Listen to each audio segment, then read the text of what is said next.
Hey everybody, this is Sherry, and these are my Christmas tags for June of 2017. Normally I do my tags on the third Saturday of each month, but because I had been getting ready to post videos for their design team, I was doing extra stuff to be prepared for next month, so this month kind of just got left behind, and I apologize for that. And so what I did was, since these were going to be the tags that I was able to show next month, I'm just going to go ahead and show them now. And that way I can go ahead and get caught back up and do my new tags for July. And I put all of the numbers for all of the colors that I use on the screen. I do my best to try to keep my hand out of the way, but I do know that there are a few places where I do that. And again, I'm sorry. It's just to do this and keep my hand out of the way, I have to hold the marker differently than I would if I were to just be sitting here and coloring. So that's what, the problem is, but I try my best to, keep it out of your way so that you guys can see. And I absolutely have no idea why I did not put down a base coat. I knew I didn't want this to be terribly dark, so I think that was my thinking behind it. But it's still, I still love how it turned out. And, I don't know why, I could have went with lighter colors. I don't know what I was thinking, but apparently I knew my reindeer had to be those colors. And then his little hooves, I start with E29, then go to 27, and then finally to 2015 and blend it all together. Excuse me. And so it was, I'm so mad at myself because I completely forgot about the teeny weeny little bells that I got. And they would have been perfect on these tags because these tags are 2 by 5 1/4 inches. And I love how, because I wanted the deer's ears to appear rounded, I needed to give it a shadow in the center so that would be that was the dark spot, and then it would get lighter as it came closer to the sun. So that's why I put that dark line up the center of his little ear. And so I kind of wanted to explain that, because normally, if I say, when I do something and I want it to appear round, I put my shadows on the center, or my shadows on the sides, and make it lighter in the center. But because I want this to fold, I guess, the opposite direction, I need the dark place to be in the center of the ear. And that way it would be like it was bent toward the light. Excuse me, guys. I don't know. I think I got a hairball or something. I don't even have a cat. I don't know. But so here I go in and I use my white glaze pen. And guys, when this dried, I was so tickled. And you can see there, I printed it and I cut it wrong, so I just used the back of my paper. But when I used that glaze pen, I like that, you can put a dot with your gel pen, but it's not dimensional. When you put a little tiny dot with that glaze pen, it leaves just a slight dimension. And it's just enough where you can really feel it and you can tell it's there. And so when you look at that in person, it looks like, wow, how'd you get those tiny little white beads? When it's actually a glaze pen. And Jamie sells them at the Not Too Shabby shop if, you're looking for them. And I'm just putting some sparkle on his little nose because, Rudolph's nose shines. He has to be ready. And so I wanted to make sure he was all sparkly and pretty.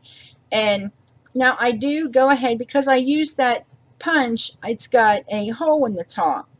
So I'm going ahead and I'm tying some twine on, but I'm tying it as if it were a, bow, not something that you would loop around a gift bag. And I also put my my double-sided, there it is, that score tape. And she, Honey Bunny's Treasures has that, and I'll put a link for that below. And that way you could stick it directly onto a package. And I figured if I put that, you know, that twine up there, it kind of covered up the hole and looked like I put it there so I could put the twine, and it didn't look like, oh gee, she meant to this is probably supposed to be a hanging tag and she messed it up. So, and I kind of did mess it up, but I think I recovered nicely.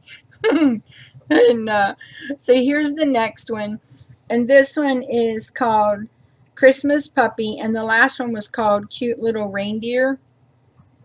And I just thought that, you know, I like that if you use, I'm using a special paper for those white ones that I don't put the backing on. It's called Heavenly White 100, and I got it at, it used to be called 7 Kids College Fund. I'm not sure exactly what they call it now, but you can't see through it. You know, I mean, I guess if I put tons and tons and tons of ink, maybe, but even with going over, even with using the red for the package, you cannot see it on the back. The only reason that I put the red on the first one is I cut it wrong, and so I had made it smaller than I wanted, so I used the red to make it the width that I felt like I needed to go through the punch. But this one I cut right, so I don't put a I don't put any backing on it, and you can't tell. It doesn't handle a lot of ink. So, you know, whatever you put down, you know, you kind of need to do it quick and very light. So if it's something you're doing that's pastel, you know, this would be perfect for, you know, you do it on the front, fold it over, and there's your card, you know. And I mean really a 1-layer card, because you don't have to add anything for, you know, to cover up the back of it. But so, I mean, it's really neat in that, but it does not handle a lot of ink. So, you know, if it's something that you're interested, you know, that you're thinking about doing, just keep that in mind, that you can't put a lot of ink on this. And I will also put a link in the description box for that at 7 Kids. It's not 7 Kids College Fund now, but, you know, I'll put a link, because, you know, I'm doing good to remember my name right now. So I go ahead and I color in his little hat. And for his hat, I did R43, 35, and 27. And I got those collars off of Sandy Allnock's, I don't know if I'm saying her name right either, Allnock's hex chart. And because normally I go, you know, I go straight to R24, 27, or 22, 24, and 27, or 24, 27, and 29. And so I really like how this blended, and I really like this red combination. So I can definitely see me using it more in the future. I think that it just worked really well, and I was real happy with how it turned out. And I was a little concerned that, you know, that lightest color may give me too much of a pink hue, but I don't think it did. And I mean, you can see here in the video, I'll go over here in a second for the center.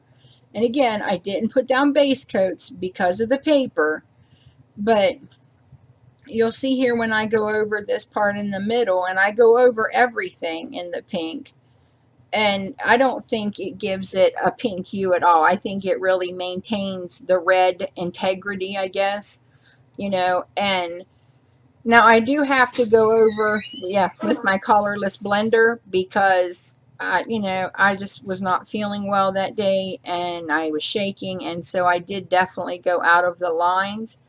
But, you know, it wasn't the paper's fault. It was all user error on that one. And then I just add my shadows in on the white there and go over it again with my colorless blender. to take it, you know, down a notch and just make it look like a little shadow. And here I am, I'm going in and I'm just using 2 colors on this green ribbon. It's not very wide. I mean, the whole tag is only 2 inches wide. So, you know, that little green line is not very wide. So 2 colors was more than enough to handle it. And everything was going well. It looked good in the back, and I just felt like I really wanted to intensify that red. I didn't mess with the hat. I guess I wanted them to look darker, but not really be darker. I don't know how to explain what I did or why I decided.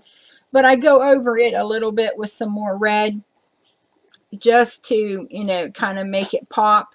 And then I use my pink souffle pen for his little tongue. And I love how when they dry, it dries matte. And there I used the white glaze before and I had to let it dry. So now I'm coming in with my black glaze pen to put the black part on his eye. And then I will come back and I use my white gel pen to go over top of where I missed a little spot and I didn't want to have to wait for the glaze to dry. So as long as I didn't touch it, it worked. Well, they look kind of freaky like that, don't they? It's like, ooh, they're scary. You know, it's like, you sure this is not for Halloween, Jerry? But no, they look a little freaky right now. But once you fill in the black and put the dot on their the sparkle in their eye, they look really cute.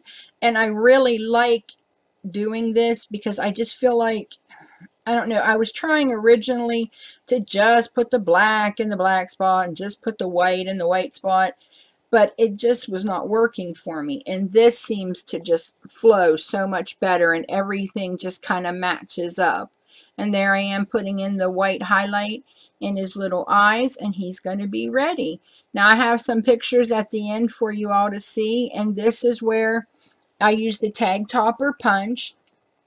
And I'll go ahead and I'll, you know, I use red and white twine on all of them but one, and then I just use plain white twine on this one. But it was, you know, I don't know what made me change my mind. I guess I just felt like mixing it up. No, but that was it, guys. These were so easy to do. And, you know, if you have any of those punches, or even a border punch, you could use a border punch or a corner rounder to round the corners, and it could be a tag just like this, or you could use it as a bookmark for Christmas. I mean, there's so many things that you can do, and you don't have to have that punch that I used. So this is it, guys. These are the 4 tags that I have finished for June, and I will be back the 3rd Saturday of next month with the rest of my tags. I hope you like this video. If you do, give it a thumbs up and leave a comment below. Thanks for visiting me today, and happy crafting. Bye!